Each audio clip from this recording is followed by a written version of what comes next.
Falando agora sobre o capítulo 11 do livro, quando eu li esse capítulo, eu tive algumas percepções que foram muito interessantes e muito reveladoras para mim, porque eu comecei a entender alguns contextos, algumas estratégias usadas para venda, para marketing, que até então para mim não faziam tanto sentido, ou que eu até percebia, mas não sabia como explicar.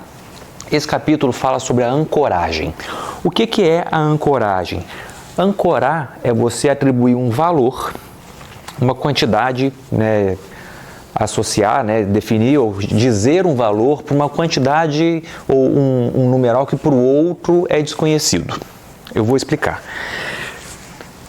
Se eu te perguntar se Gandhi morreu com mais de 114 anos, qual a idade mais ou menos o que você me responderia e qual a idade você diria que Gandhi morreu? Quando eu faço essa pergunta de 114 anos, não quer dizer que você vai acreditar, ou realmente talvez alguns tenham se perguntado, poxa, será que ele viveu tudo isso? Mas isso é uma forma de ancorar. Quando eu coloco para você um valor, por mais que você não acredite nesse valor, eu estou jogando a sua expectativa de números para cima. Se você não souber a idade que ele morreu, tá? Só de forma informativa, ele morreu com 78 anos. Mas quando eu te pergunto se ele morreu com mais de 114 anos, para quem não sabe a realidade, o número real, o número concreto, a tendência é jogar essa aposta, vamos assim dizer, ou essa sugestão mais para cima. Se eu tivesse te perguntado, Gandhi morreu com mais de 35 anos, você provavelmente, ou as pessoas que respondem essa pergunta, provavelmente deixariam a expectativa de vida, a quantidade de anos que ele viveu, mais para baixo. Esse é o efeito de ancoragem. Quando eu coloco um número que associa uma informação que você não tinha antes, isso traz para você uma referência. Pode ser uma referência real ou irreal, exagerada ou não exagerada, mas é uma referência que vai criar uma ancoragem na sua cabeça e vai fazer você começar a pensar naquele número como algo a ser considerado. Eu posso estar falando de um número absurdo, mas ainda assim eu estou falando de um número que vai sugestionar você a pensar de forma parecida, a não ser, claro, que você já soubesse a resposta ou tivesse noção sobre o assunto que eu estou falando. Por exemplo, se eu te perguntar, sequoias são árvores muito grandes, estão entre as árvores mais altas do mundo. Você acha que a sequoia mais alta do mundo, ela tem mais ou menos do que 365 metros de altura? Se você conhece sobre a árvore, sobre sequoias, você provavelmente vai falar, poxa, 365 metros é muito alto, Não acho que exista uma árvore desse tamanho. Não quer dizer que você vai acreditar nesse número, mas você provavelmente vai jogar a sua sugestão, o seu palpite, mais para o alto. Se eu tivesse te perguntado se uma sequoia, a maior sequoia do mundo, ela tem mais ou menos de 90 metros, a tendência é que você jogasse esse número mais para baixo. Isso acontece, de uma forma geral, porque a gente não tinha uma referência para se basear. E quando eu coloco essa ancoragem, eu começo a ter uma referência na qual eu vou criar algum tipo de parâmetro para conseguir dar a minha opinião ou pensar a respeito daquilo. E mais uma vez, não quer dizer que você tenha que acreditar no valor. Eu posso falar um valor absurdo, mas não necessariamente você vai pensar nesse valor como real, mas você vai começar a pensar em outros valores mais próximos desse. E existe uma situação que faz com que a gente pense nesses valores, ou seja, muito próximo da âncora que foi dada.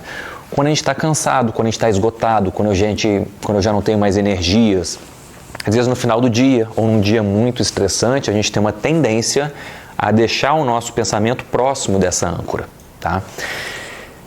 Uma situação que acontece, que é uma situação real, para a gente entender que a ancoragem ela está muito envolvida na nossa prática do dia a dia.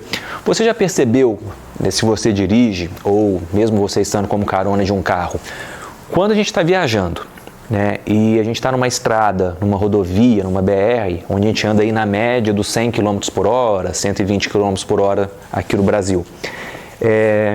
Quando a gente sai da estrada e entra na cidade, não tem uma tendência a gente continuar dirigindo mais rápido, querer acelerar ou achar que os outros motoristas estão muito lentos.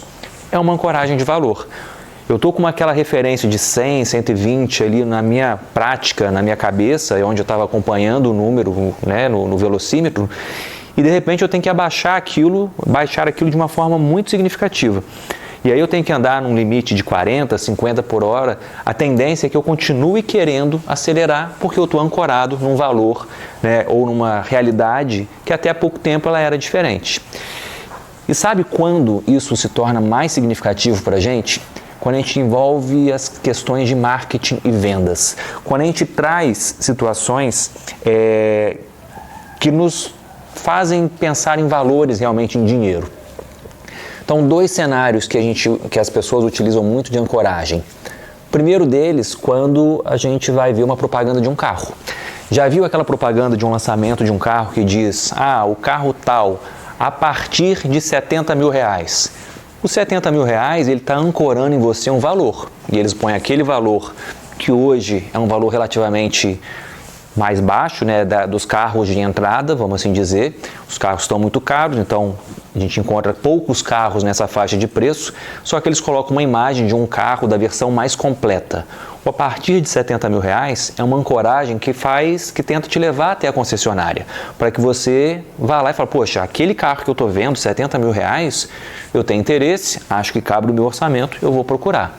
Porém, quando você chega na concessionária, às vezes nem tem aquela opção de 70 mil reais. Você só vai começar a encontrar o carro ou aquela versão que você viu no vídeo, que é a mais completa, ela ultrapassa aí 90, 100 mil reais.